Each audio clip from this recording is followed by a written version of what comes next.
Hey guys, so as most of you know, I saw Frozen 2 at the world premiere. I got to see it a couple weeks early before it was released in theaters, so I've been dying to share my emotional moments with you guys. As you know, probably, I love to do my top 10 emotional moments from the movie, and I needed to do them for Frozen 2. I walked out of Frozen 2 and I had 10 in my mind. I wrote them down. As I started to think about it, I kind of added some, took some away, ended up right back with my 10 original ones. I'm just so excited to share these with you guys. Hopefully you have seen the movie already. If you have not, be warned, there are spoilers, spoilers, spoilers, major spoilers in this video. Some of the emotional moments are literally the major plot points of this movie. So just be warned, if you haven't seen the movie and you don't want spoilers, stop watching and come back. I do have a spoiler-free review up. You can check that one out. If you haven't seen the movie and you don't care about spoilers, then venture on into the unknown. Hey, Tessa from Mama's Geeky here. Thank you so much for stopping by my YouTube channel. So, as with all of my emotional moments videos, this is not in the order of how emotional I thought they were. That's just too hard for me. I try to do it. This is basically from beginning to end, the moments as they occurred in the movie, how I remember. I could be off on one or two. Again, it's been a couple weeks since I've seen this movie, but here we go. So number one emotional moment is when Anna and Elsa realize who their mother was. They realize that their mom is the little girl that saved their dad. I felt like this was very predictable. I felt like as soon as the dad was telling the story to them about this mysterious little girl that saved them, mysterious person that saved him, I knew it was going to be her. I absolutely knew it was going to be her. And then when he was like, I wish I knew who it was, I was like, did the mom never tell him? What's going on here? Are they just not telling people? That's kind of weird. Like, it seemed like so obvious to me. And so I was really glad that it was something they didn't do late in the game. You know, it wasn't like the very end of the movie. It wasn't the big reveal at the end of Frozen 2. It was done fairly early on that you realize, oh, it was the mom that saved him. I get it. Saved him from the enchanted forest. That's awesome. Very cool. I was excited. And when Anna and Elsa discovered it when they were in the forest and they had those little frozen memories, I guess you would call them, and they realized it, I did shed a little tear. I got excited because it was, I don't know, it was heartwarming, and they really enjoyed seeing it, and I was like, oh yay. I was happy for them. I was happy for them to realize like that it was their mom that saved their dad, and that's really cool, and it's the beginning of a really fun love story, and I was really excited about that. Number two, you guys, emotions come in all forms, including laughing until I can't breathe. So if you can think of a moment where I was laughing so hard that I could not breathe, it is Kristoff's like 80s music video montage, whatever you want to call that. I was dying. I love Kristoff. Don't get me wrong. I absolutely adore Kristoff. I love him. And I was really hoping we would get a longer, bigger, more powerful song from him. And boy, did we get it in Frozen 2. We did. We got it. We got it. We got it, Kristoff. We get it. I was dying when the reindeers all start singing, which, by the way, Jonathan Groff, who voices Kristoff, voices all the reindeers. It's fantastic. It was just such a fantastic moment. I was dying. I had tears because I was laughing so hard. And like I said, I couldn't breathe. I was belly laughing. I was on the floor. Well, I wasn't really on the floor, but I should have been on the floor. I was in a theater at the premiere in a dress, so I wasn't on the floor. But I could have been on the floor. I was dying. So that is one of my absolute favorite moments of Frozen 2. The next moment would be when Anna and Elsa discover their parents' boat.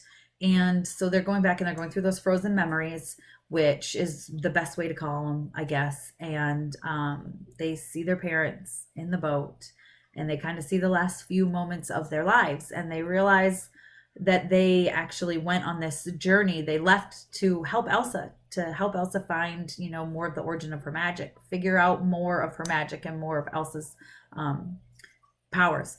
And the fact that Elsa gets very upset and feels like it is her fault that her parents died. And Anna, you know, as much as Anna tells her it's not, and it doesn't help, Elsa truly feels that it is her responsibility now that her parents died because of her, and that is when she leaves her sister to continue the journey herself.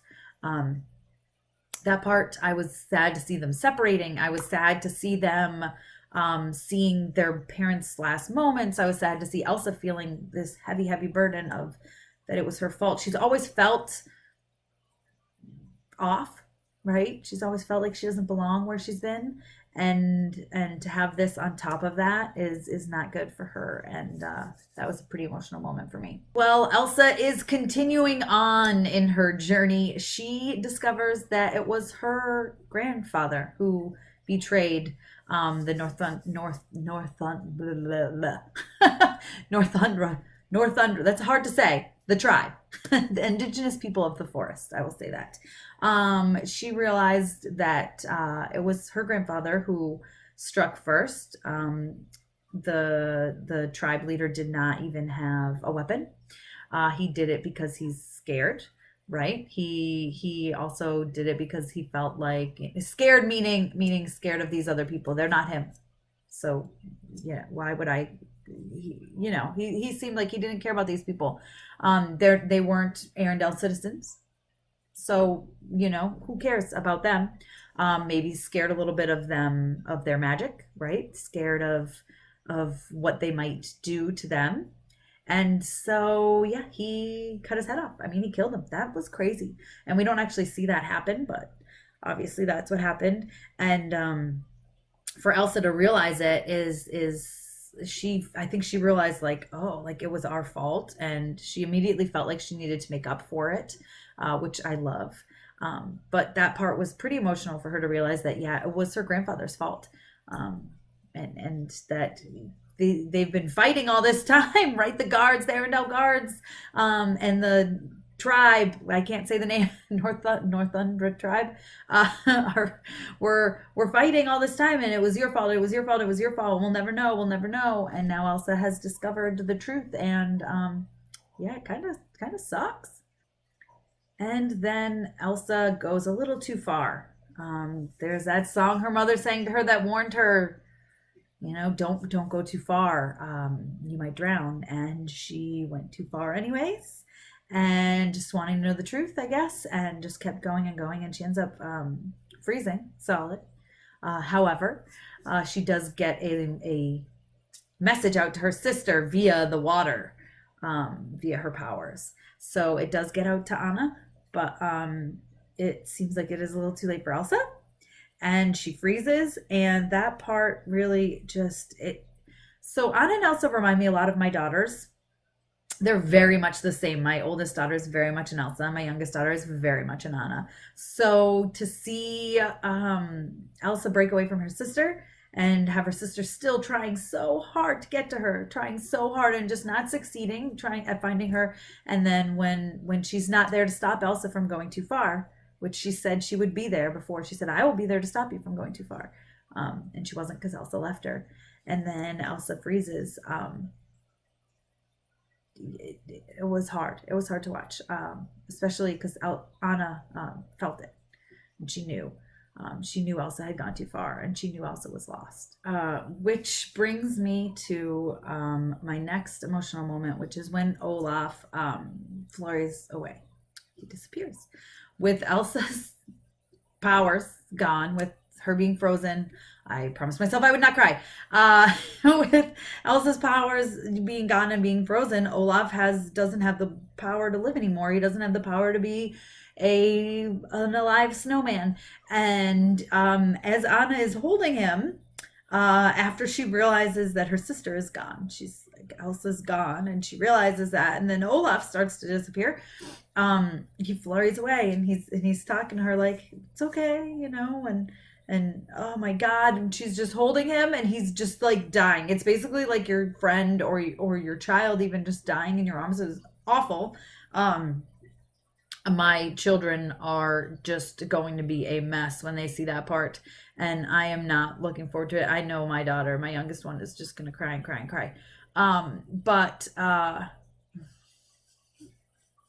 don't want to cry. Seeing Olaf flurry away like that was really, really hard. And for Anna to have her song, which is the next right thing, just give her the will to keep going.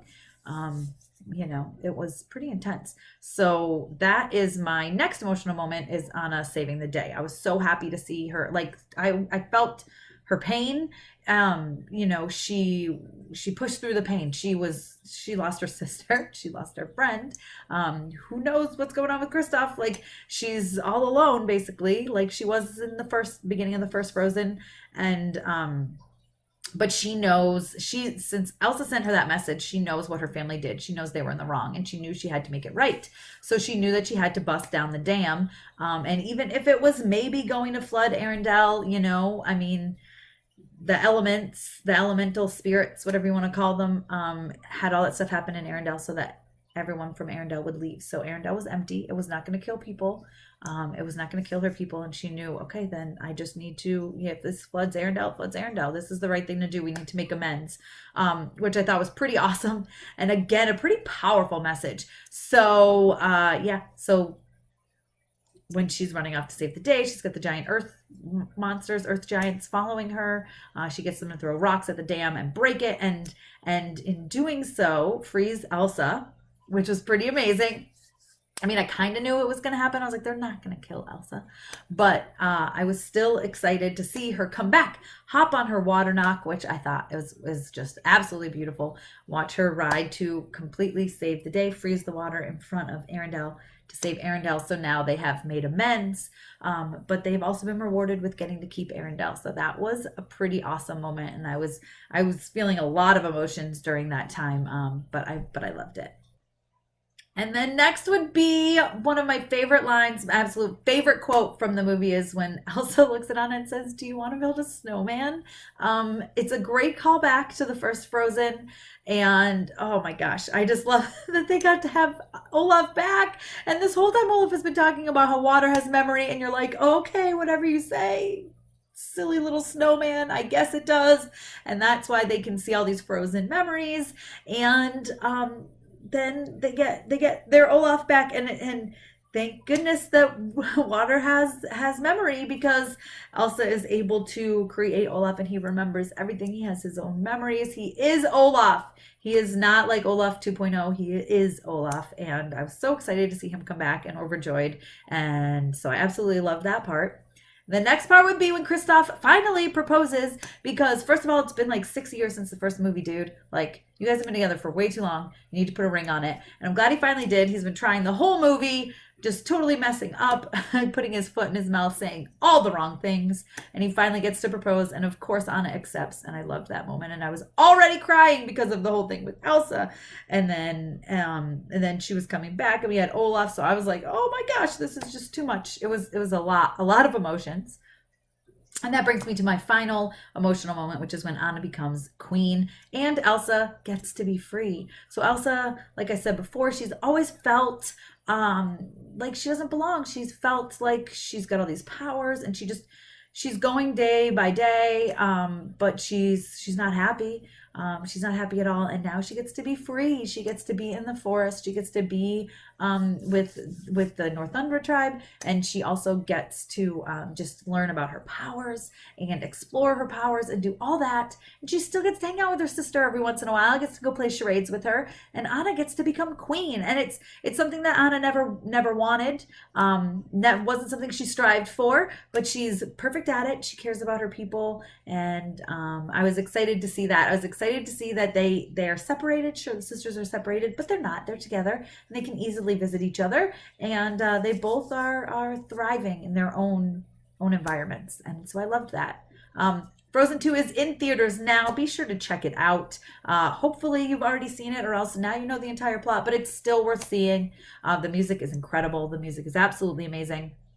Stay through the credits. If you didn't stay through the credits, there's something fun in the credits or after the credits. And yeah, so hopefully you guys enjoyed my 10 most emotional moments. Let me know in the comments what your most emotional moments were of Frozen 2. Be sure to give this video a thumbs up. Don't forget to subscribe, hit the notification bell so you don't miss out on more videos like this. Follow me over on Instagram and Twitter. I'm at Mama's Geeky over there, MAMASGEEKY.